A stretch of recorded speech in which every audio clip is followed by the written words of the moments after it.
আসসালামু আলাইকুম ওয়া রাহমাতুল্লাহ। প্রিয় তাকদির ইসলামিক টিভির শ্রোতা ও বন্ধুরা, আশা করি আল্লাহর অশেষ রহমত ও মেহেরবানিতে আপনারা সকলেই ভালো আছেন। তাকদির ইসলামিক টিভি পরিবেশনায় আজকের গল্প পথের টানে। গল্পটি লিখেছেন জেরিন আক্তার নিপা, ভিডিও এডিটিং করেছেন JR জাহিদ, আর গল্প পাঠে রয়েছি আমি আসাদুজ্জামান। তো চলুন দেরি না করে গল্পে ফিরি। আজকের গল্প পথের টানে। তুই তোর বউকে ডিভোর্স দিলে আমি তোকে বিয়ে করব। এতে তোর সমস্যা কোথায়? তুই রাখতাছিস কেন? তুই তো মাইয়াটারে ভালোবাসিস না। তোর বাপ মায়ে জোর কইরাই তো তোদের বিয়েটা দিছে। প্রথম থেকে তুই বলে আসছিস তুই মাইয়াটারে সহ্য করতে পারিস না, তাইলে এখন সিন ক্রিয়েট করতাছস কেন? নাহিফ আবরারের কলার চেপে ধরে বলল, তার বাচ্চা, মাইয়াটা আমার বউ। আমার বউরে নিয়ে তুই এইসব ভাবিস কেমনে? আমি তোর চোখ তুইলে নিমু হারামি। কলার ছাড় শালা। এত জলে কেন এখন? আমি যখন বলতাম তুই ভাবিরে ভালোবাসস না, তখন তো আমারে মারতে আসতি। আজ যখন বলতাছি আমি তোর বউরে বিয়া করুম, এখন তোর জলে? তুই আসলে কি চাস? নাহিফ আবরারকে ছেড়ে দিয়ে চেয়ারে বসে পড়ল। আবরারও একটা চেয়ার টেনে বসে নাইফের দিকে তাকালো। বলছিলাম না তুই প্রেমে পড়ছস চান্দু? আমার কথা তো বিশ্বাস হয় না। এখন হাতে নাতে প্রমাণ পাইলা তো তুমি যে মেয়েটারে ভালোবাসো। কিন্তু আমি তো আরশিরেও ভালোবাসি। ওরে আমি বিয়া করুম বইলা কথা দিয়ে রাখছি। আরশিরে বাল ভালোবাসো তুমি, শালা লুচ্চা। তাইলে নদীরে ডিভোর্স দে তুই। আমি সত্যি সত্যি নদীরে বিয়া করবো। আর একবার নদীরে বিয়া করুম কইলে তোর মুখে লাথি দিমু আমি। নদী আমার বউ। তোর মানিসা আছে না শালা? আরিশারে আমি কি কমু? ওই শালি তো আমার কাছে বিয়া বইবার লাইগা উইঠা পড়িয়া লাগছে। আরেকবার আরিশার নাম মুখে আনলে আমি তোর মুখে আগুন লাগাই দিমু। নাহিফ চেয়ার ছেড়ে উঠে দাঁড়ালো। আবরার বলল, কই যাস? বাসায় যামু, বউয়ের কাছে মাপ চামু। মাপ না করলে পায়ে ধরুম। আবরার যেন হৈ হৈ করে উঠে দাঁড়ালো। চেয়ারের উপর থেকে স্যুট হাতে নিয়ে বলল, আই তোরে আগাই দিয়ে আহি। শুধু আগাই দিবা না, তুমি আমার লগে বাসায় যাইবা। আমি একলা পারুম না, ডর লাগতাছে আমার। ধুর হালা ভিতু, বোরে ডরা শালা। দুই বন্ধু একসাথে বেরিয়ে গেল।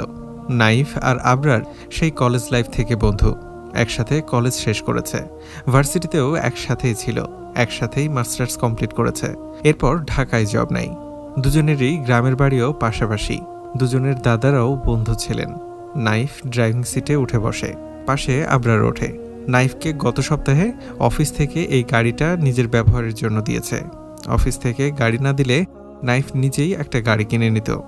আবরার মাসখানেক আগেই একটা গাড়ি নিয়েছে।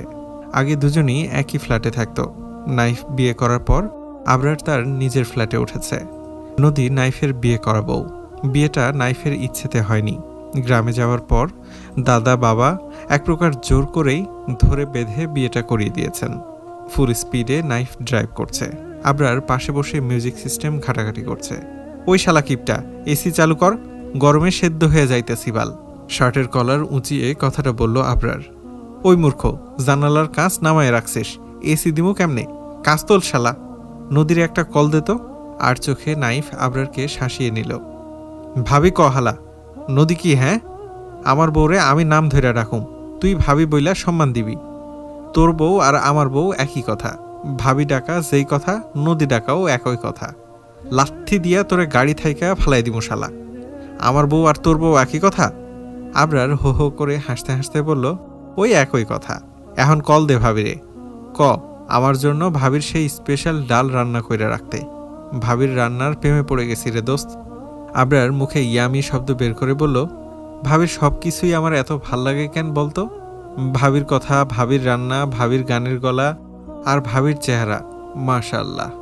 আমার বউরে নজর দিবি না একদম। আমিও নদীর মতোই একটা মাইয়া বিয়া করুম। নদীর মতো মাইয়া না পাইলে আমি চিরকুমার থাইকা যামু রে দোস্ত, চিরকুমার। নাইফ হেসে হেসে বলে, দাঁড়া, নদীর যমজ বোনটা আছে নাকি খোঁজ করি। কর ভাই কর, যা করার তাড়াতাড়ি কর। মনটা খালি বিয়া বিয়া করে।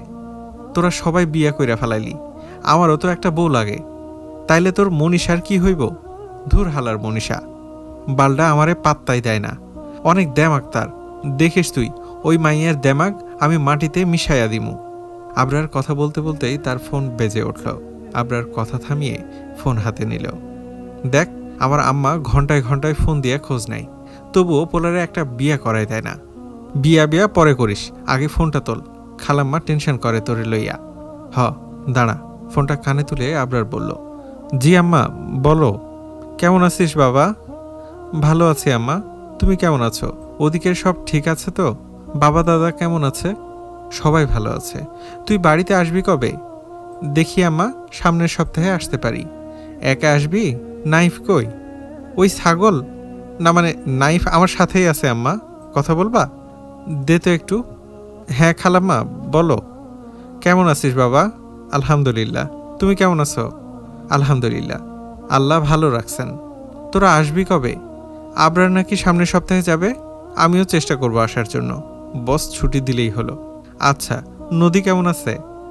নদীও ভালো আছে। খালাম্মা ড্রাইভ করছি এখন, তাহলে রাখি। আচ্ছা রাখ, তোর বন্ধুকে একটু দেখে রাখিস, আর নদীরও খেয়াল রাখিস। আচ্ছা রাখবো। ফোনটা পকেটে নিয়ে আবরার বলল, মার লগে কথা কইলে শুদ্ধ ভাষা কইতে হয়, মনটা ভরে না দোস্ত। নাইফ হেসে বলে, আমাগোর বাপ মা শহরে পাঠাইছে লেখাপড়া কইরা মানুষ হইতে, আর আমরা এখানে আইসা গাইয়া হইছি দোস্ত। সব দোষ ওই আবুল হালার। নিজে তো খ্যাতি, আমাগো 4-5টারেও খ্যাত বানাইছে। আগে তো যাও শুদ্ধ ভাষায় কথা বলতাম, এখন পুরাই খ্যাত হয়ে গেছি। দুই বন্ধু একসাথে হেসে উঠল। ভার্সিটির শেষের দিকে তাদের পরিচয় আবুল নামের একটা ছেলের সাথে। তার সাথে থাকতে থাকতেই আঞ্চলিক ভাষাটা খুব ভালোভাবে রপ্ত করে নেয় ওরা। আর সেই সময় থেকেই ওরা নিজেরা যখন একা থাকে তখন এইভাবেই কথা বলে। আবুল এখন কই থাকে রে? ঢাকাতেই থাকে, কিন্তু এক্স্যাক্ট ঠিকানা জানি না। চাকরি বাকরি করে নাকি? শুনছিলাম একটা প্রাইভেট কোম্পানিতে জব নিয়েছে। কথা বলতে বলতে নাইফ নদীকে আরেকবার ফোন করার ট্রাই করছে। প্রতিবারই ফোন অফ আসছে। কি হলো মেয়েটার? ফোন ধরছে না কেন? রাগ করেছে? অবশ্য রাগ করাটা অস্বাভাবিক কিছু না। কাল রাতে সে যা করতেছে তাতে রাগ করারই কথা। নাইফ মনে মনে ঠিক করে নিল, যেভাবেই হোক সে আজ বাসায় ফিরে নদীর রাগ ভাঙাবে। দরকার পড়লে হাত জোর করবে। আবরার চেঁচিয়ে উঠল, এই শালা, এই গাড়ি থামা। নাইফ কষে ব্রেক করে বলল, হ্যাঁ কি হয়েছে তোর? চিৎকার করলি কেন? তোরে গাড়ি থামাইতে কইছি, এত প্রশ্ন করিস কেন? যা নাম এখন। কি? আরে হালা, গাড়ি থাইকা নাম। কেন? এই যে দেখ ফ্লাওয়ার শপ, যা এখান থাইকা নদীর জন্য কিছু ফুল নিয়ে আয়। নাইফ মৃদু হেসে বলল, তুই না, যা শালা, আর লজ্জা পাইতে হইব না, যা ভাগ। নাইফ ফুল আনতে চলে গেল। আবরার তার ফোন বের করে গেমস খেলতে লাগলো। নাইফ একগোছা লাল গোলাপ হাতে নিয়ে গাড়িতে ফিরে এলো। ড্রাইভিং সিটে বসে কোনো কথা না বলে ড্রাইভ করতে লাগলো। আবরার গেমস খেলার ফাঁকে ওকে দেখল। কিরে শালা, মুখ এমন কালো কইরা রাখছস কেন? বউ ভাগছে নাকি? আরে দূর, ফাজলামি করিস না। নদী ফোন তুলতাছে না, রেগে আছে হয়তো। তুই হালা মানুষ ভালো না, এই জীবনে আর ভালো হইবও না। নাইফ এবার আর তর্ক করল না। তার অ্যাপার্টমেন্টের সামনে গাড়ি দাঁড়ালো। 4 তলায় ওরা থাকে। লিফটে উঠে দাঁড়ালো ওরা। এই প্রথম নদীর সামনে যেতে এত নার্ভাস লাগছে। আবরার ওকে লক্ষ্য করে বলল, ঠিক আছিস তুই? টেনশন হচ্ছে রে, ভীষণ নার্ভাস লাগছে।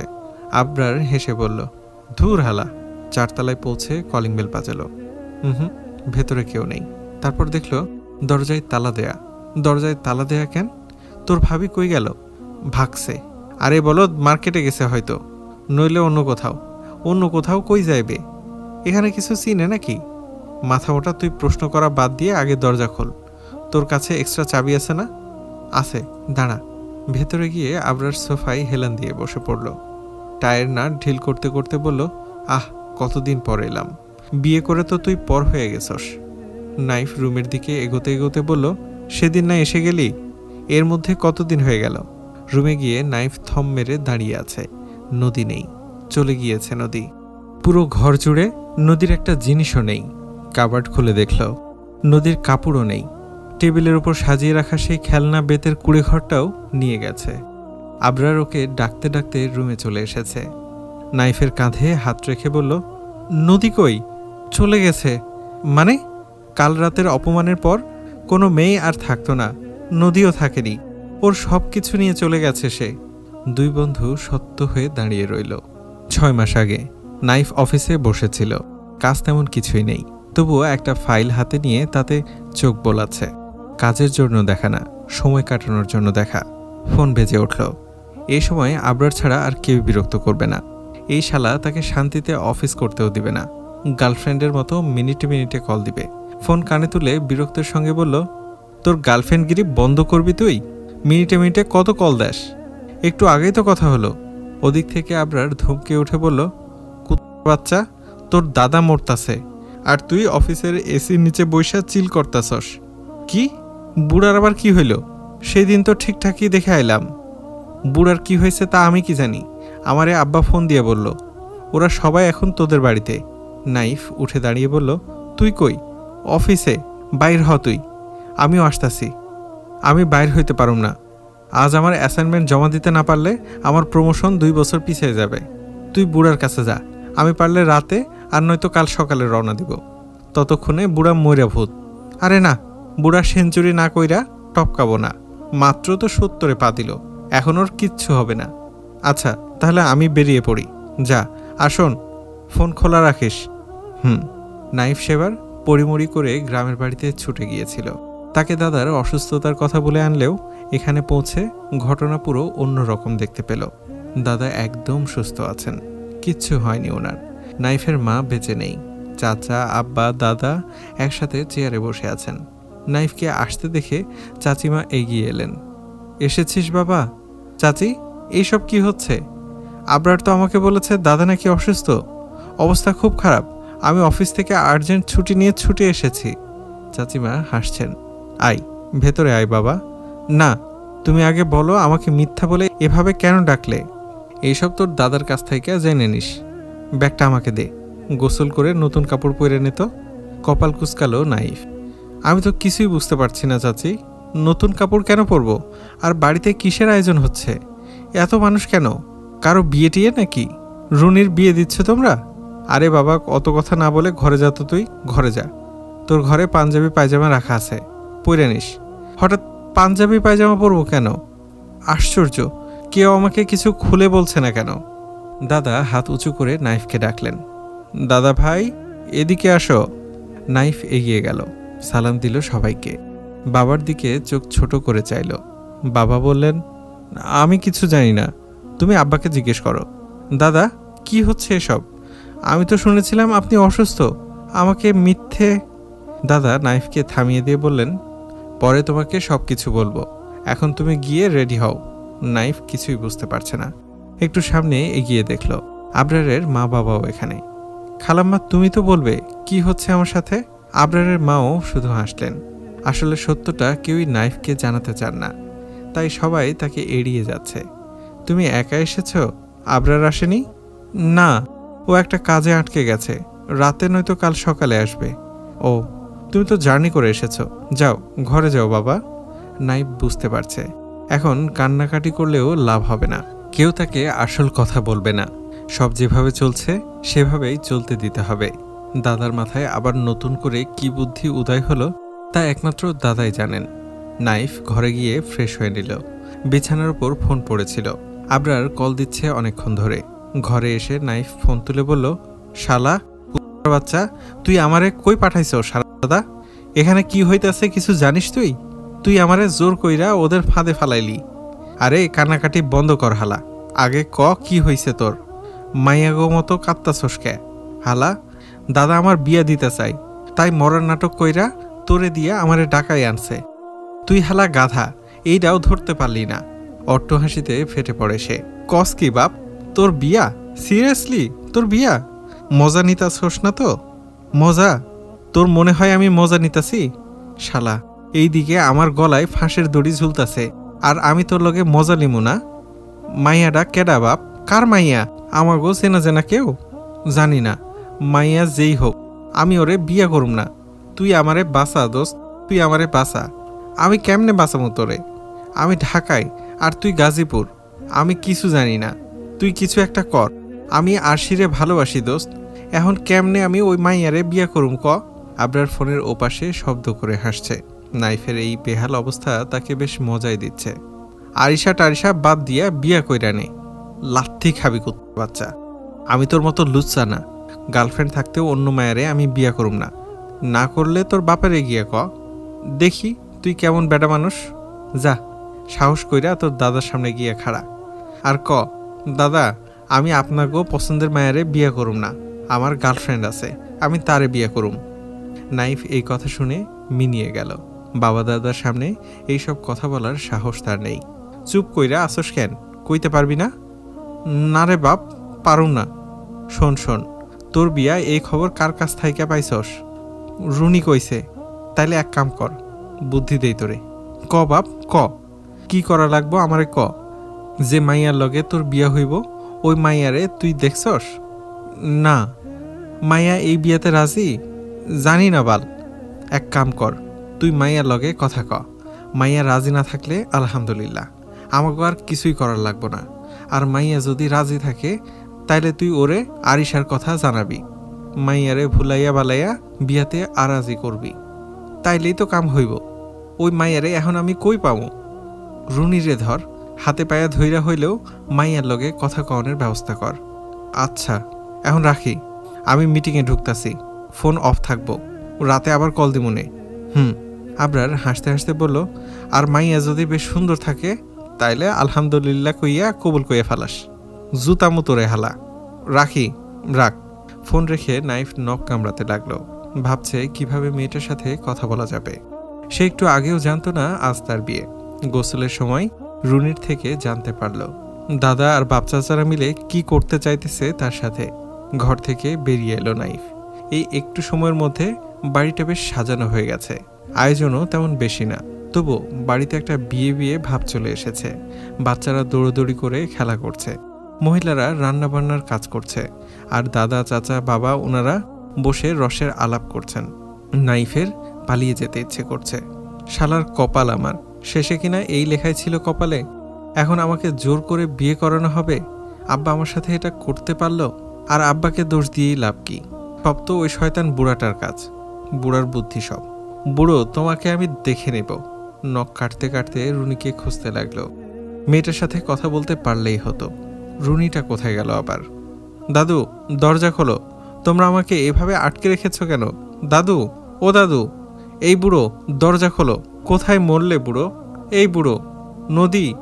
নদী তার দাদাকে ডেকে গলা ফাটাচ্ছে। নাইফের মতো নদীকেও একইভাবে মিথ্যে বলে ডেকে এনেছে। দাদু অনেক অসুস্থ শুনে নদী ঢাকা থেকে ছুটে এসেছে। এখন নাকি এখানে তার বিয়ে দেয়া হবে। নদী এখন বিয়ে করবে না, বিয়েতে একদমই রাজি না সে। তাই সকাল থেকে তাকে এই ঘরে আটকে রাখা হয়েছে, যাতে পালিয়ে যেতে না পারে। নদী এবার অনার্স দ্বিতীয় বর্ষের ছাত্রী, ঢাকায় হোস্টেলে থেকে পড়ে। আল্লাহ, কেন আমি ওদের কথা বিশ্বাস করেছিলাম? কেন মরার জন্য এখানে এসেছিলাম? বুড়োটা মরতো, ওর মরার খবর পেয়ে কেন আমি ছুটে এলাম? কেন কেন? নিজের চুল ছিঁড়তে ইচ্ছে করছে নদীর। এইসবের কোনো মানে হয়? অনার্স কমপ্লিট হয়নি তার, এখনই কিসের বিয়ে? কপালে যে ছেলে লেখা আছে সে তো আর পালিয়ে যাচ্ছে না। স্টাডি কমপ্লিট করে একটা জব নিয়ে তখন বিয়ে করা যাবে না? বুড়োটার এত তাড়া কিসের? এই বুড়ো শয়তান, দরজা খোলো বলছি। দরজা না খুললে কিন্তু আমি দরজা ভেঙে ফেলবো। ভেঙে ফেলো, আমিও দেখি তোর গায়ে কত জোর। আমি এখন বিয়ে করব না বলছি তো। আর আমিও বলছি তুই এখনই বিয়ে করবি। আগে আমাকে অনার্সটা কমপ্লিট করতে দাও, বিয়ের পরেও করা যাবে। ছেলে ঢাকায় জব করে, ওখানে নিজের বাড়ি গাড়ি আছে। বুড়ো, ভালো হচ্ছে না কিন্তু। নদী ইচ্ছে মতো দরজা ধাক্কাচ্ছে। না, তার দ্বারা দরজা ভাঙা সম্ভব না। অত ঢং না করে রাজি হয়ে যা। না, তাহলে এই ঘরে আটকে থাক। আমাকে আটকে রাখতে পারবা ঠিক, কিন্তু আমার মুখ থেকে কবুল বের করবে কিভাবে? আমি জীবনেও কবুল বলবো না। দেখি আমার বদলে তুমি কবুল বলো কিনা। তুই কবুল বলবি, সাথে তোর দাদিও বলবে। হাসনা স্বামীকে ধাক্কা দিয়ে বললেন, আচ্ছা আমি কবুল বলুম। এমনিতেই আপনি বুড়া হয়ে গেছেন, জোয়ান জামাই পামো, আমার কোনো আপত্তি নাই। আরে বেগম, তুমি রাগ করো কেন? নাতনিটারে একটু বুঝায় নাও। পোলা ভালো, আমার বন্ধুর নাতি। মায়াটারে কও না রাজি হইতে। বুড়ো, আমি তোমার রক্ত খাবো, খুন করব তোমাকে। তুমি একটা শয়তান বুড়ো। আমি আর কখনো তোমার অসুস্থতার খবর শুনে আসবো না, কখনো না। মনে রেখো, তোর আশা লাগবো না, জামাই আসলেই হবে। জামাই নিয়ে মইরা যাও তুমি, শয়তান বুড়ো। এইদিকে, এই রুনি, শোন না বোন। কি ভাইয়া বলো? মানে মেয়েটা কই রে, জানিস কিছু? কোন মেয়ে? আরে ওই যে যার সাথে দাদা আমার বিয়ে ঠিক করছে। ভাবি? ভাবির কথা জিজ্ঞেস করছো তুমি? আসতে বল বোন, তুই তো জানিস আমি এখন বিয়ে টিয়ে করবো না। ওই মেয়ের সাথে কথা বলা খুব দরকার। বিয়েটা যেভাবে হোক ভাঙতে হবে। দাদা জানতে পারলে তোমার সাথে আমাকেও গুলি করে মারবে, জানো তো। দাদা জানবে না, তুই কথা বলার ব্যবস্থা কর। আচ্ছা, তুই ভয় পেলে আমাকে শুধু মেয়েটার কাছে নিয়ে যা। নদী আপুকে ওর দাদা আবরার ভাইদের বাড়িতে আটকে রেখেছে। কপাল কুঁচকে নাইব বলল, আটকে রেখেছে? কিন্তু কেন? তোমার মতো সেও এখন বিয়ে করবে না, তাই দাদা তাকে রাজি করানোর জন্য ঘরে আটকে রেখেছে। কিন্তু আবরারদের বাড়িতে কেন? নদী আপুকে দাওয়াত খাওয়ানোর কথা বলে এখানে নিয়ে এসেছে। প্রথম দিন আমাদের বাড়িতে এসেছিল। এখানেই দাদা, জেঠা, বাবা ওকে দেখে। দাদার পছন্দ হলে সবাই মিলে তোমাদের বিয়ে ঠিক করে ফেলে। আপুকে বিয়ের কথা বললে আপু বাড়ি চলে যেতে চায়, তখন তার দাদা তাকে আটকে রাখে। যা, তাহলে এই মেয়ের সাথে কথা বলেও তো কোনো লাভ হবে না। মেয়েটা তো আমার মতোই ফাঁদে পড়েছে। দাদারা মিলে তোমাদের বিয়েটা দিয়েই তবে শান্তি হবে। তেমনই তো বোঝা যাচ্ছে রে। আব্বা, ওদের জোর করে বিয়ে দেওয়াটা কি ঠিক হচ্ছে? বিয়ের পর যদি ওরা একসাথে থাকতে না চায় তখন তো আবার ডিভোর্সের ঝামেলা হবে। ছেলের বউয়ের দিকে তাকিয়ে হক সাহেব শান্ত গলায় বললেন, তেমন কিছুই হইব না, আগে বিয়েটা হোক, তারপর সব ঠিক হয়ে যাবে।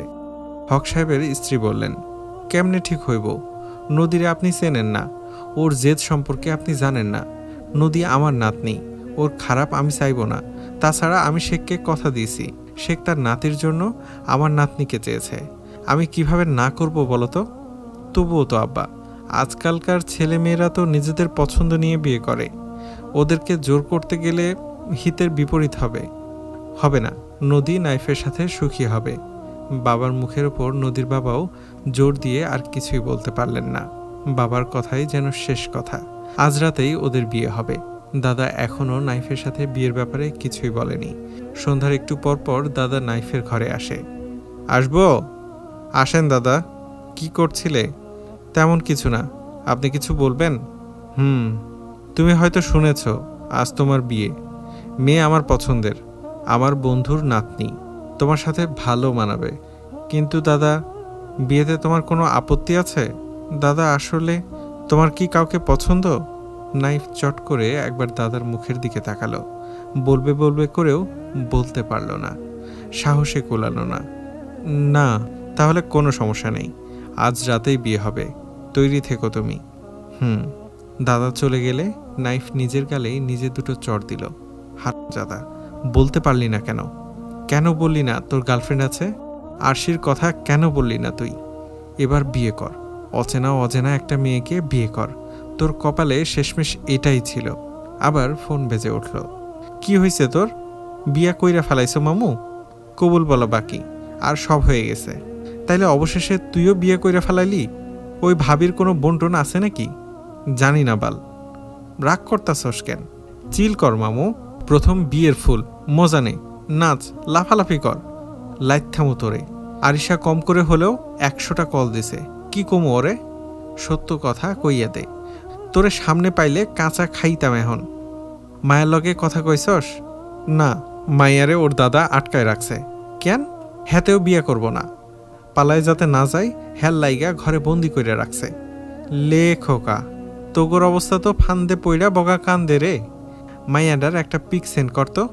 পিক পামো কই? আমি নিজেই তো দেখি নাই। নামটা জানোস তো? নদী। নদী? হাই, তোর নামের লগে কত মিল। নাইফ, নদী, নদী, নাইফ। বিয়া কইরা ফেলা মামু। আমি কাল সকালে আসতাছি। তুই সকালে আইসা কি করবি? বিয়া রাইতেই হয়ে যাইব। ওরা হাজার না করলেও অবশেষে বিয়েটা হয়েই গেল। কেউ কারো দিকে একবারও তাকায়নি। বিয়ে পড়ানো শেষ হলে আর কি কি নিয়ম আছে তা পালন করা হলো। বিরক্ত লাগছে নাইফের কাছে। এই বিয়ের কোনো মানেই নেই তার কাছে। পারলে সে এক্ষুনি পালিয়ে যাবে। আবরারের মা বললেন, তোমার তো বিয়ে হয়ে গেছে বাবা, এবার আমার ছেলেটার একটা ব্যবস্থা করো। নাইফ জোর করে হাসার চেষ্টা করে বলল, খালাম্মা, তোমরা ওকেও জোর করে ধরে বেঁধে একটা বিয়ে করিয়ে দাও। আমি কল করছি, বলছি তুমি অনেক অসুস্থ, ও দেখবে ছুটে চলে এসেছে।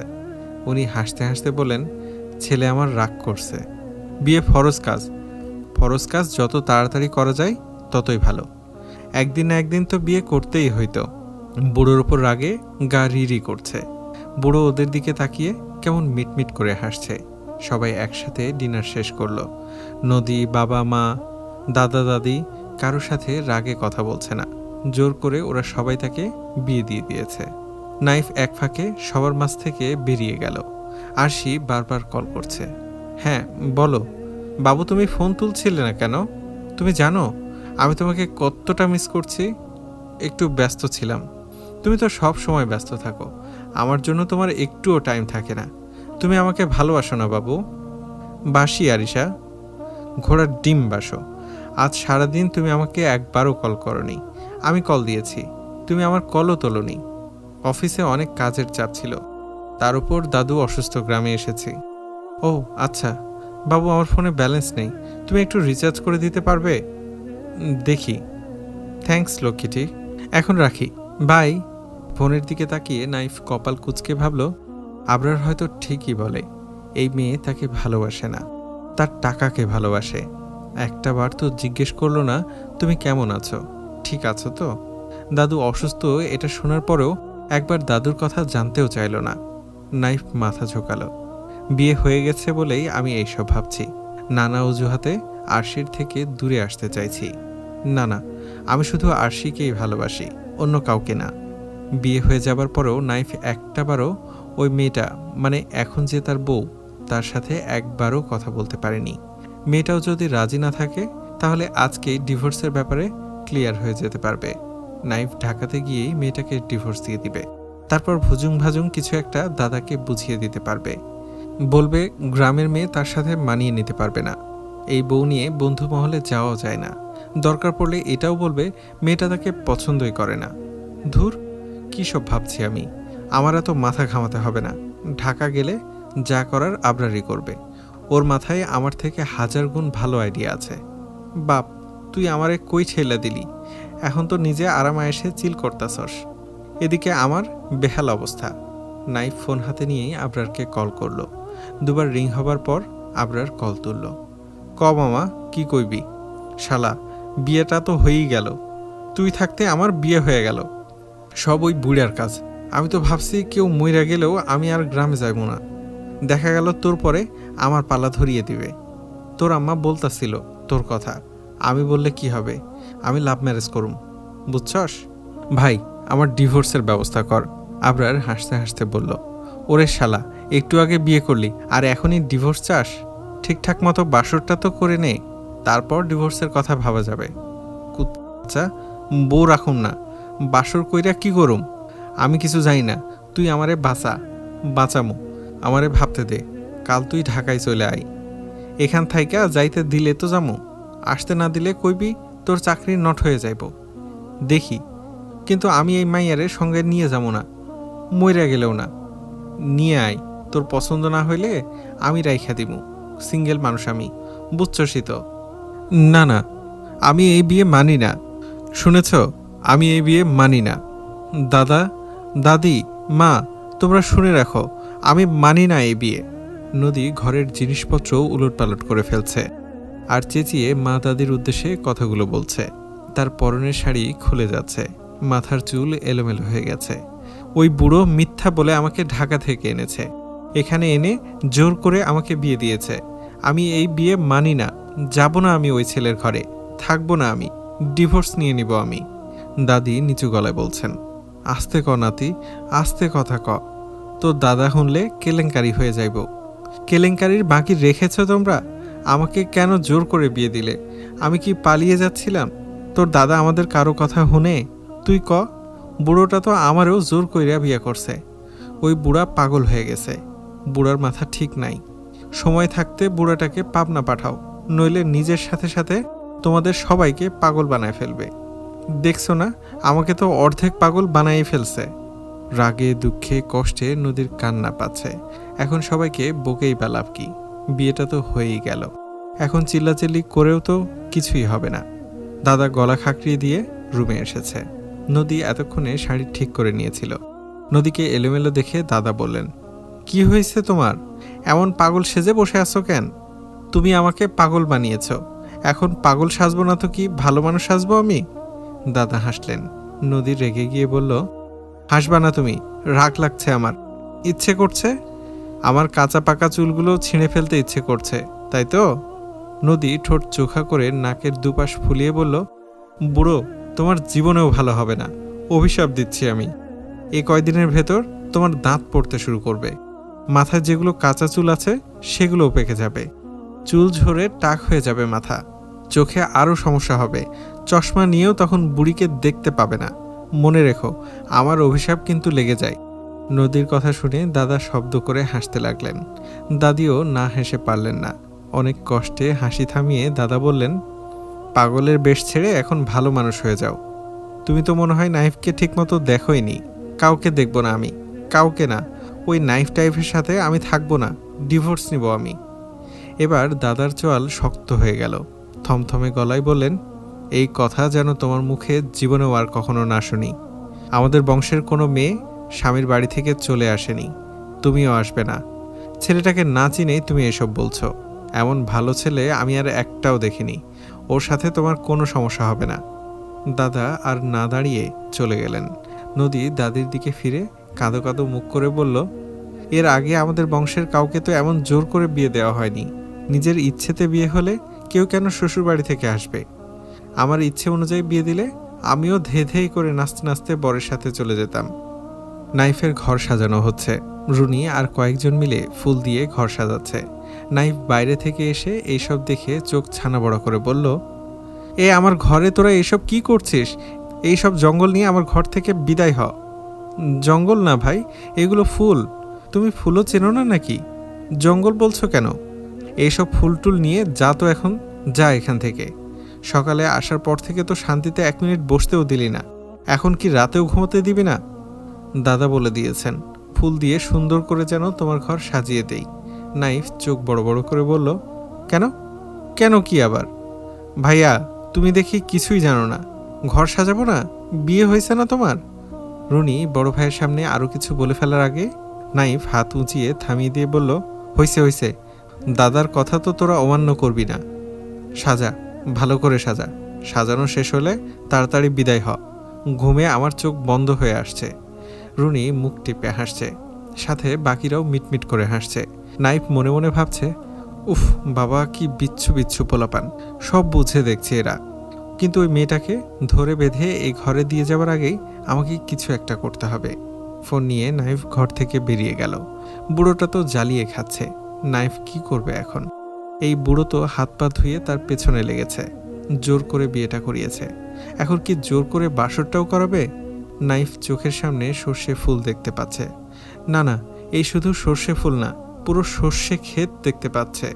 তাকে এখন একজনই বাঁচাতে পারবে, আর সে হলো আবরার। কল করলো নাইফ।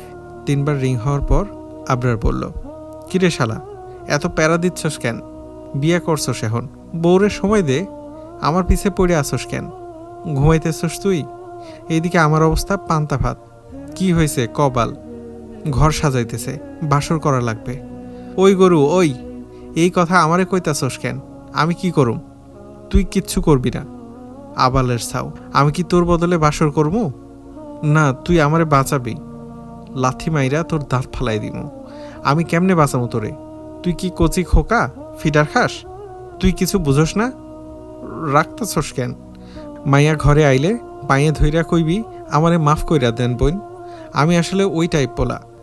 জুতা মারুম তোরে। আমি ওই টাইপ পোলা? ওই টাইপ না হইলে বাসর করতে এত ভয় পাইতেছস কেন? আরিশারে ভালোবাসি আমি, এই কথা তোর বউরে ক। দেখ, জ্বালাইস না আমারে, ঘুমাইতে দে বাল। সকালে অফিস আছে, তুই ঢাকা আয়, পরে কথা কমু। এখন ফোন বন্ধ করতাছে। দাদি এসে নদীকে নাইফের ঘরে দিয়ে গেল। যাবার সময় বাইরে থেকে দরজা লাগিয়ে দিল। নদী জড়সড় হয়ে বিছানার একপাশে বসে আছে। নাইফ আমতা আমতা করছে, কি বলবে বুঝতে পারছে না। নদী ভেতরে ভেতরে লোকটার উপর রেগে ফেটে পড়ছে। লোকটার আক্কেল জ্ঞান কিছুই নেই। একটা মেয়ের অনুমতি না নিয়েই ধেই ধেই করে নাচতে নাচতে বিয়ে করে ফেলল। নাইফ এক হাত লম্বা ঘোমটা দেখে নাক কচকালো। গ্রামের মেয়ে দেখেই বোঝা যাচ্ছে, নইলে এই যুগের মেয়ে এক হাত লম্বা ঘোমটা দেয় নাকি? নদী উঠে দাঁড়ালো, ঘোমটা সরিয়ে নাইফের দিকে তাকালো। কোমরে দুহাত রেখে কিছু বলতে যাবে এমন সময় নাইফ তার মুখ চেপে ধরল। চুপ চুপ, কোনো কথা বলবেন না। আমি জানি আপনিও এই বিয়েতে রাজি ছিলেন না, আমিও রাজি ছিলাম না, তবু আমাদের এই বিয়ে করতে হয়েছে। দয়া করে এখন কিছু বলবেন না। দরজায় আর জানালায় আমার বোনেরা কান পেতে আছে। নাইফের হাত তার মুখে দেখে নদী হাত সরাতে চেষ্টা করলো। নাইফ হাত সরিয়ে দিয়ে আস্তে করে বলল, প্লিজ। নদী একবার নাইফের দিকে তাকালো, নাইফের দৃষ্টি অনুসরণ করে দরজার দিকে তাকালো, তারপর যথাসম্ভব নিচু গলায় বলল, আপনি জানতেন আমি বিয়েতে রাজি না, তবুও আমাকে বিয়ে করলেন? নাইফ নদীর মতো ফিসফিস করেই বলল, আমিও তো রাজি ছিলাম না। রাজি ছিলেন না তাহলে ঢাকা থেকে এসেছেন কেন? দাদুর অসুস্থতার মিথ্যে খবর দিয়ে আনানো হয়েছে। এখানে এসে তো সবটা জানতে পেরেছিলাম, তবু আমার সাথে দেখা করতে চাইলেন না, একবার কথা বলে নিলেন না? দরজার উপর থেকে চোখ ফিরিয়ে এনে নাইফ এবার নদীকে দেখল। মেয়েটা সুন্দরী, যথেষ্ট সুন্দরী। গ্রামের মেয়ে তা বোঝাই যায় না। আপনাকে তো আটকে রেখেছিল, কিভাবে কথা বলবো বলুন? নদী এবার ঝাঁঝিয়ে উঠল। আপনি ছেলে মানুষ না অন্য কিছু? আমাকে আটকে রেখেছিল, আপনাকে তো আর আটকে রাখিনি। আমি না হয় ঘরে বন্দি ছিলাম, পালিয়ে যেতে পারতাম না। আপনি তো পালিয়ে যেতে পারতেন। মানলাম আপনি ভীতু প্রকৃতির, দাদা বাবার কাছে ভয়ে কিছু বলতে পারেননি, কিন্তু আপনার পা দুটো তো বাধা ছিল না, পালিয়ে যেতেন আপনি। পালিয়ে গিয়ে আমাকে বাঁচাতেন। নদী উঁচু গলায় কথা বলছে, বাইরে থেকে কেউ শুনে ফেলছে কিনা নাহিফ তার চিন্তা করছে। নদীর কথা সে শুনছে না। নদী দু হাতে মাথা চেপে ধরে বিছানায় বসে গেল।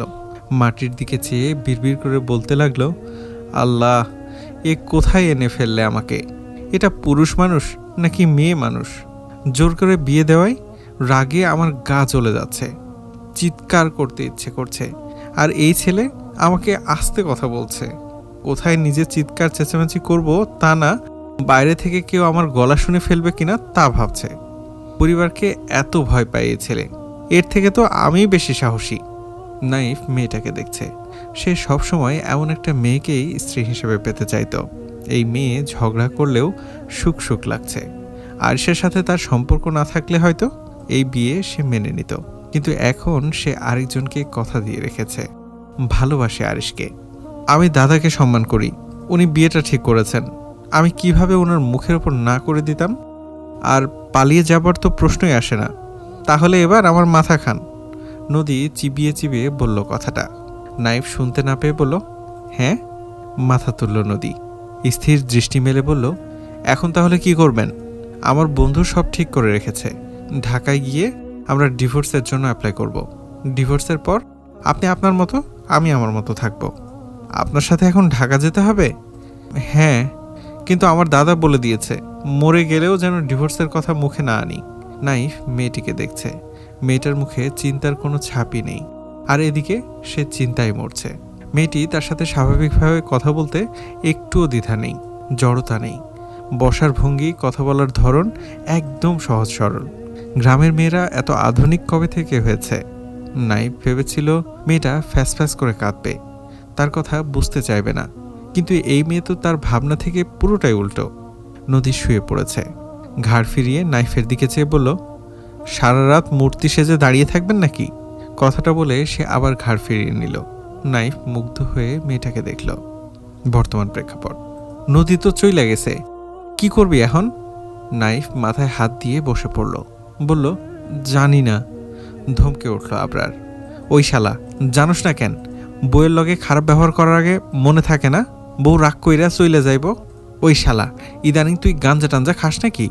কাল রাতে নদীরে কি এমন কইছস যার লাইগা মাইয়াটা চইলে গেল? সব দোষ আমার, আমি ওর সাথে।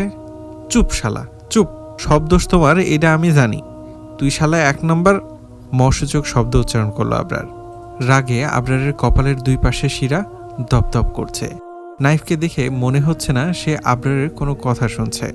কাল মেজাজটা এমনিতেই খারাপ ছিল, আরশির সাথে ব্রেকআপও করেছি। পরে কি? অফিস থেকে বাসায় ফিরে দেখি নদী লিফটের সামনে দাঁড়িয়ে নিচের তলার একটা ছেলের সাথে হেসে হেসে কথা বলছে। নদী যেমন হাসছে, ছেলেটাও ওর দিকে তাকিয়ে তেমনই হাসছে।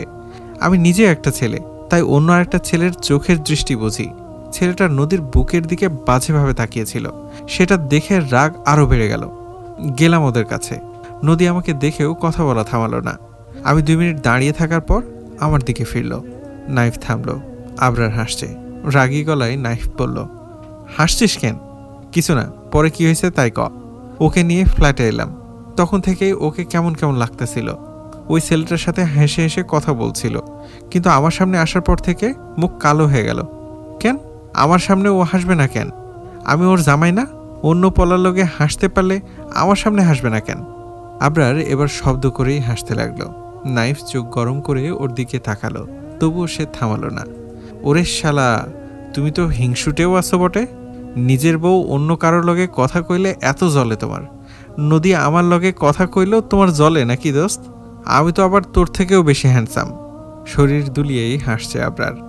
বান্দরের মতো হাসা বন্ধ কর। হাসুম না তো কানুম নাকি? তুই শালা একটা মাল। নদীর তল লাগে কেমনে হাসতো কত একটু? আগের দিন ওরে ডিভোর্সের কথা কইলি। মাইয়া জানে তার গার্লফ্রেন্ড আছে, তবুও তোর লগে দাঁত বাইর করে হাসিয়া কথা কইব? না মামু, এত বেশি চাও কেন তুমি? আমি তো ওর জন্যই ব্রেকআপ করেছি। সেটা তো ও জানে না। আর কাল বিকেলে নদীর সাথে আমার কথা হয়েছিল। আরিশা ওরে ফোন করে যা নয় তা বলেছে। মায়াটা কাঁদছিল। আমিও আরিশারে ফোন কইরা অনেক গালাগালি করছি। চোখ বড় বড় করে আবরার দিকে ফিরল নাইফ। বলল, আরিশা ওরে গালাগালি করছে? ওই শালির মুখ কেমন তা তুমি জানো না? তার টাকা দেওয়া ঘুঘু নদীর জন্য হাত ছাড়া হয়ে যাচ্ছে। এটা ওর সহ্য হইব? ওই শালিরে আমি খাইয়ে ফেলামু। কিন্তু এই কথা তুই আমারে বলস না কেন? তোরে বলার কি আছে? আমি তো আরিশার লগে কথা কইছি। আমি কি আর জানি নাকি তুই আরিশার রাগ নদীর উপর দেখাবি? জানলে কইয়ে দিতাম। সব দোষ তোর। তোর জন্যই নদী চইলা গেছে। তোর মুখে লাথি মারো ভালা। আমার দোষে গেছে। নাইফ আর কিছুই ভাবতে পারছে না। কাল বিকেল থেকেই তাহলে নদীর মন খারাপ ছিল, সেটা বুঝতেও পারেনি। রাতে যখন নাইফ বাইরে থেকে ঘরে এলো, তখন নদী বিছানা ঠিক করছিল। শাড়ির ফাঁক দিয়ে ওর পেট অনেকটাই দেখা যাচ্ছিল। এই প্রথম সাহস করে নাইফ নদীর কাছে এগিয়ে এলো। পেছন থেকে ওর হাত ধরে নিজের দিকে ফিরিয়ে নিল। নদী তখন ওর বুকের সাথে লেগেছিল। হঠাৎ নাইফের এমন কাজে মেয়েটা অবাকই হয়েছিল। কিছুক্ষণ এক ধ্যানে নাইফের দিকে চেয়ে থেকে মুখ ফিরিয়ে নিয়েছিল। বলেছিল, কি করছেন আপনি? নাইফ কথা বলল না। ফু দিয়ে মুখের উপর থেকে নদীর চুল সরিয়ে দিল। মেয়েটা এতদিন ধরে তার কাছে ছিল। সে তাকে জড়িয়ে ধরবে তো দূরের কথা, একটাবার হাতও ধরে দেখেনি। অথচ মেয়েটা তার বিয়ে করা বউ। হাত ছাড়িয়ে নেবার চেষ্টা করছে নদী। নাইফ সেদিকে চোখই দিচ্ছে না। তার চোখ নদীর ঠোঁট জোড়ার উপর আটকে আছে। শীতল কণ্ঠে নদী বলল, ছাড়ুন। কেন? আপনি কি করছেন তা বুঝতে পারছেন? নাইফ এগিয়ে যাচ্ছে তার ঠোঁটের দিকে। না, বুঝতে পারছেন না। নাইফ শুনছে না নদীর কথা। অবাধ্য হয়ে সে ডুব দিতে চাইছে নদীর ঠোঁটে। ধাক্কা দিয়ে সরিয়ে দিল নদী তাকে। টাল সামলে নিল নাইফ।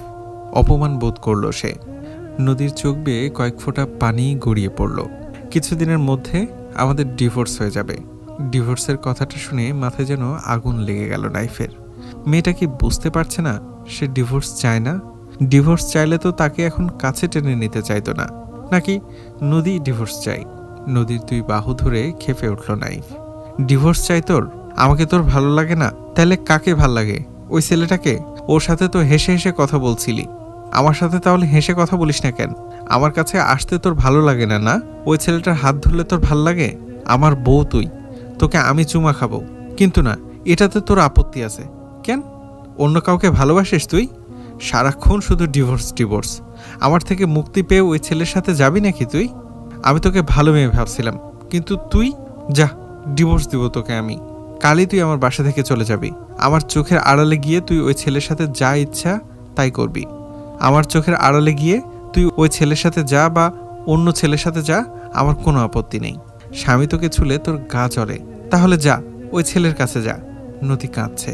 নাইফ রাগে কাঁপছে। আজ মন থেকে নদীকে মেনে নিয়েছিল সে, কিন্তু নদী তাকে দূরে সরিয়ে দিয়ে প্রমাণ করলো নদী তাকে ভালোবাসে না।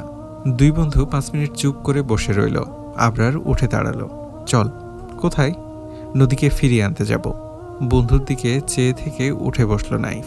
ও আসবে না। আসবে নাকি আসবে না তা আমি বুঝবো। আমাকে ও ভাইয়া ডেকেছে। বোনকে একা ছেড়ে দিতে পারি না। নাইফ আবরারকে জড়িয়ে ধরে বলল, আমাকে ক্ষমা করে দে বন্ধু। ক্ষমা আমার বোনের কাছে চাই বিশালা। এখন চল, দেরি হয়ে গেলে আবার চলে যাবে। গাড়িতে পাশাপাশি বসে আছে ওরা। কোথায় যাবি? রেল স্টেশন নাকি বাস স্টপে? Rail station. নদী বাসে উঠতে পারে না, বমি হয়। আহা, বইয়ের ব্যাপারে সব জানোস দেখছি। সবার জানলাম কই, তুই শালা একটা ব্যাককল। আগের দিন ডিভোর্সের কথা বলে পরের দিন চুমা খাইতে যাস। ওই বলদ, ডিভোর্স দিয়ে দিবি শুনলেও কোনো মেয়ে তোকে চুমা খাইতে দিব? আরশি রে কিস করছস কোনো দিন? না। আরশি কেমন গার্লফ্রেন্ড ছিল তোর? 1 বছরও একটা কিস করস নাই? না রে বাপ, করি নাই।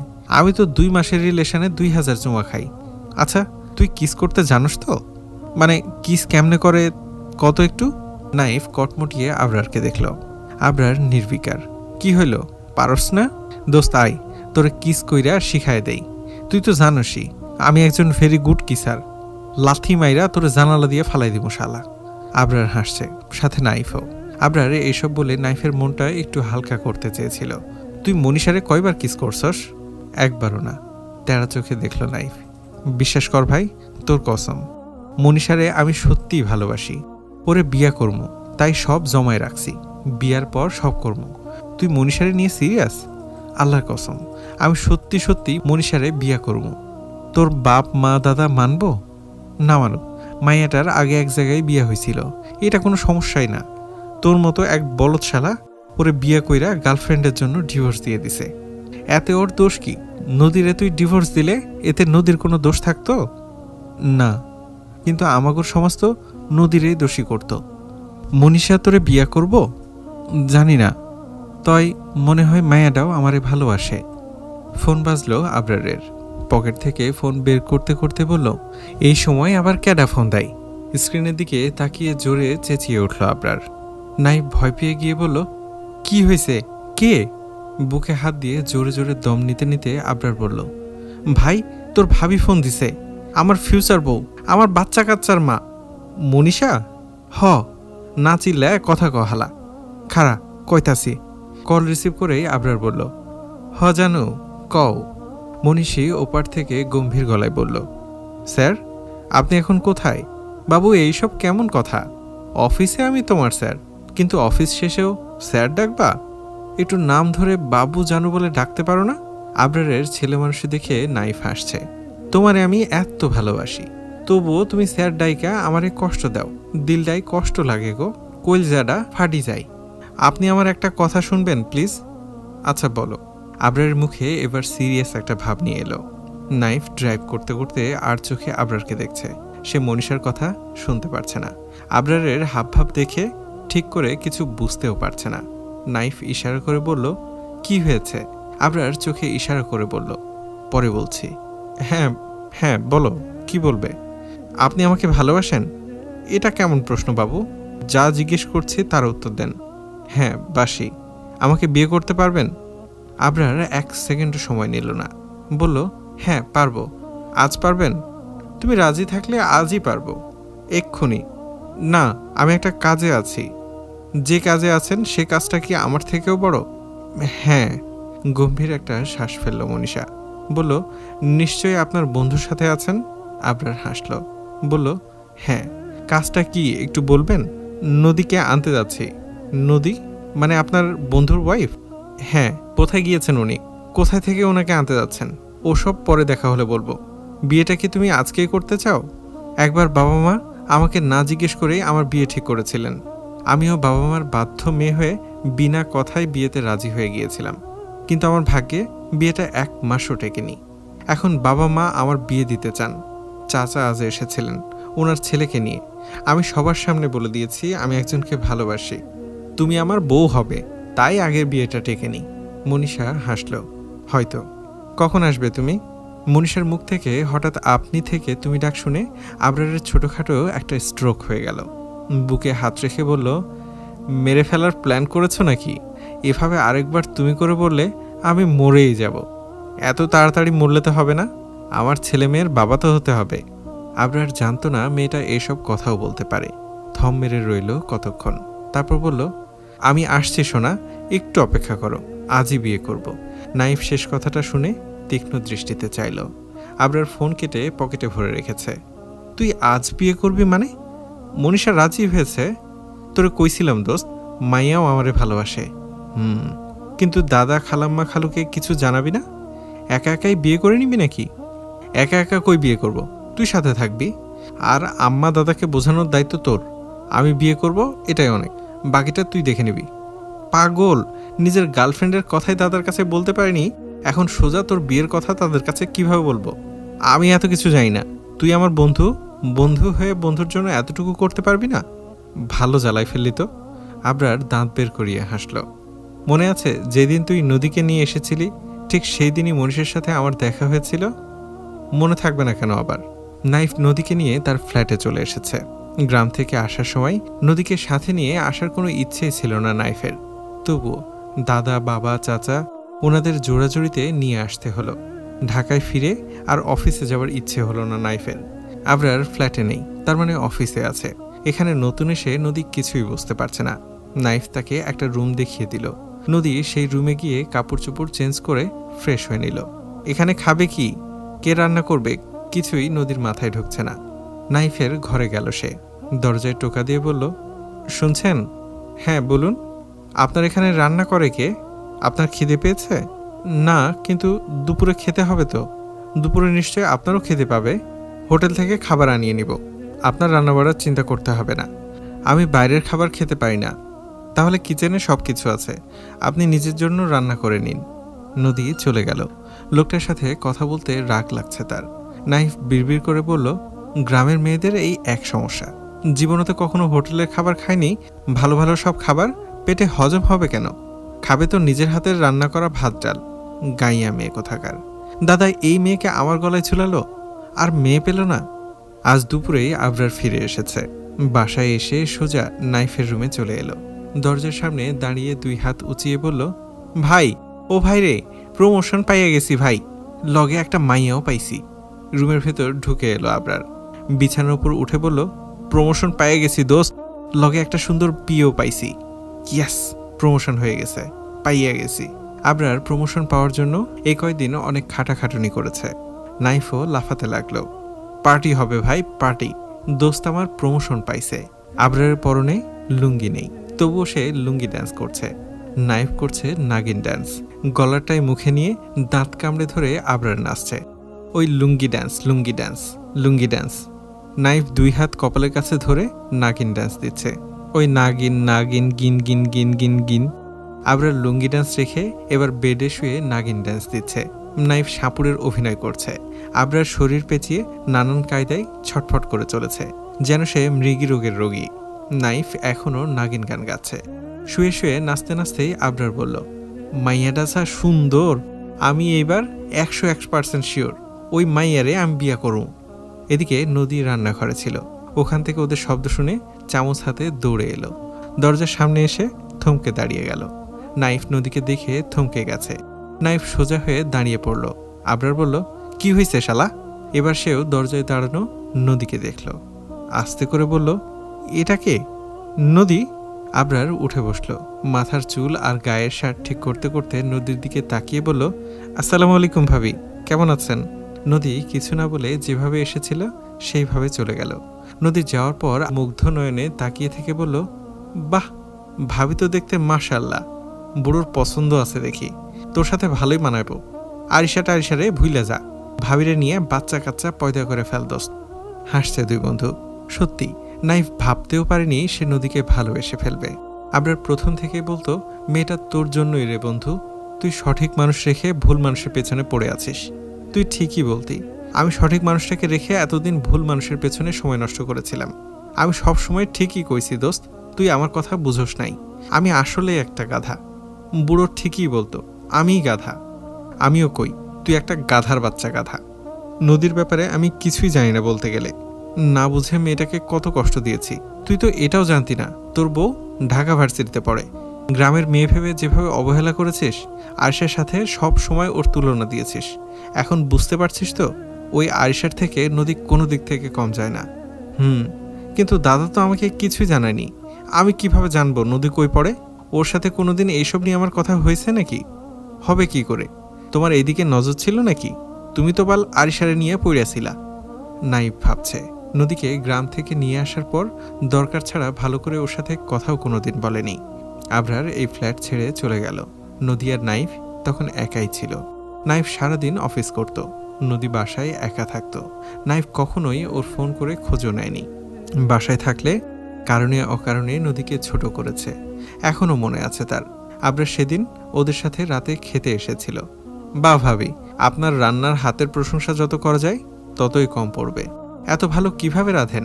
নদী হাসল, বলল, তরকারিটা আরেকটু দেই ভাইয়া। না না ভাবি, আর খেলে মরেই যাব। আজ আর না, এখন থেকে মাঝে মাঝে আপনার রান্না খাবার জন্য চলে আসব। আচ্ছা, আসবেন। নাইফ সেদিন মনে মনে বলেছিল, ওই এক রান্নার কাজই পারে, আর কিছু পারে বলে তো মনে হয় না। নাইফের ধারণা ভুল ছিল। নদী যেমন রান্না পারে তেমনি সব কিছুই পারে। গানও খুব ভালো পারে। নদী গান গাইতে পারে শুনে আবরার তাকে চেপে ধরল। না ভাবি, আজ একটা গান শোনাতেই হবে।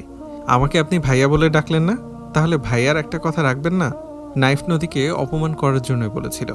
আরে ছাড় তো, কেন শুধু শুধু জোর করে দাম বাড়াচ্ছিস? দেখছিস না উনি এখন গান গাইবেন না? হয়তো ম্যাডামের গান গাওয়ার মুডই নেই। যখন মুড হবে তখন শোনাবে। নদী কটমট করে শুধু নাইফের দিকে একবার তাকিয়েছিল। আবরার ধমক দিয়ে বলল, তুই চুপ থাক শালা, নিজে গান পারিস, অন্যকে খোঁচা দাস কেন? আবার স্বভাব ভালো কর, নইলে আমার হাতে মায়ের খাবি একদিন। নদী সেদিন গান গেয়েছিল। নাইফও মুগ্ধ হয়ে সেই গান শুনেছিল। আগের কথাগুলো মনে পড়তেই নাইফের বুকের ভেতরটা মুচড় দিয়ে উঠল। মেয়েটাকে সত্যি অনেক অবহেলা করেছে সে, কষ্টও দিয়েছে অনেক। এখন সে তার ভুল বুঝতে পেরেছে, আর কষ্ট দিবে না নদীকে। একবার নদীকে তার সাথে ফিরিয়ে আনতে পারলে আর যেতে দিবে না। পৃথিবীর সব সুখ নদীর হাতে এনে দেবে। ভুল করেছে সে, এই ভুল শুধরে নেবে। গাড়ি এসে রেল স্টেশনে থামল। নাইফ আবরার একসাথে গাড়ি থেকে নেমে এলো। দুজন দুদিকে গিয়ে নদীকে খুঁজছে। কোথায় মেয়েটা? চলে গেছে? ওরা আসতে কি অনেক দেরি করে ফেলেছে? আর দেখতে পাবে না সে মেয়েটাকে? নাইফ কিছুই ভাবতে পারছে না। বুকের ভেতরটা কেমন ফাঁকা ফাঁকা লাগছে। তার দোষেই সে নদীকে হারিয়েছে। হাঁটু গেড়ে নিচে বসে পড়ল নাইফ। ঠিক তখনই আবরার ডাকল, নাইফ, আরে এই শালা, এইদিকে আয়। আবরার কি নদীকে পেয়েছে?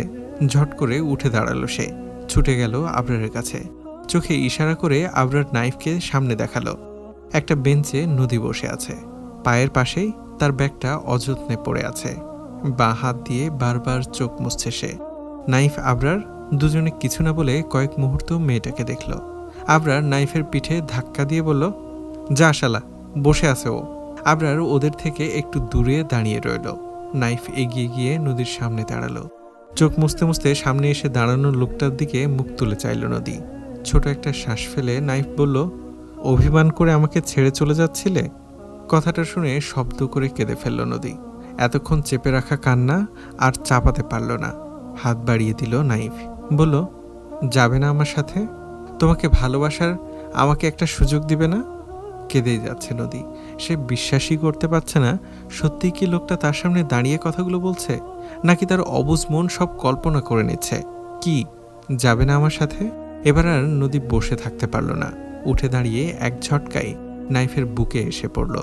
নাইফ দুই হাতে তাকে জড়িয়ে নিল। এত দেরি করলেন কেন আপনি? আপনি বোঝেন না আপনাকে ছেড়ে যেতে আমার কষ্ট হচ্ছিল। কেন আপনি আমাকে এত কষ্ট দেন? আমার মনের কথা কেন বোঝেন না? নদীর চোখ মুছে দিল নাইফ। অপরাধী কণ্ঠে বলল, তোমার বরটা যে একটা গাধা, তাই তো বুঝতে এত সময় নিল। তুমি কি তোমার গাধা বরটাকে ক্ষমা করতে পারবে না? আবরার দূর থেকে তাদেরকে দেখছে আর হাসছে। ওদের দেখে মনীষার কথা মনে হয়ে গেল তার। তারপর ফোন করে বলল, আমি আসছি জান, তোমাকে নিতে আসছি আমি। দূর থেকে দেখলো নাইফ নদীকে কিস করছে। হৈ হৈ করে উঠল আবরার। সজোরে শীষ বাজিয়ে বলল, এটা তোর বউ লাগে গাধা, কপালে না অন্য কোথাও চুমু খা। আর নিজে নিজে বলল, গাধাটা ঠিকঠাক লিপ করতে পারে তো? ওরে তো আবার সবকিছু শিখাই দেওয়ান লাগে। এরে নিয়ে হইছে আমার যত সব জ্বালা। আবরার এবার আর ওদের দিকে তাকালো না, উল্টো পথে হাঁটা ধরল। ফোন বের করে নাইফকে মেসেজ করলো, চুম্মাচাটি শেষ হলে নদীরে নিয়ে সোজা কাজী অফিসে চলে আসিস। আমি মনীষারে নিয়ে ওইখানেই থাকুম। আর পরের বার আমার থাইকা সেই খেলোইস কেমনে বউরে চুমা দিতে হয়। তুই শালা আহম্মক, কপালে চুমা দিতে গেছে, তুই দেখি কিছুই পারস না। প্রিয় দর্শক, আজকে এই পর্যন্তই। আবারও দেখা হবে পরের কোনো গল্পে। ততদিন ভালো থাকবেন, সুস্থ থাকবেন। আরও এরকম নিত্য নতুন গল্প পেতে তাকদীর ইসলামিক টিভি চ্যানেলটি সাবস্ক্রাইব করে রাখুন।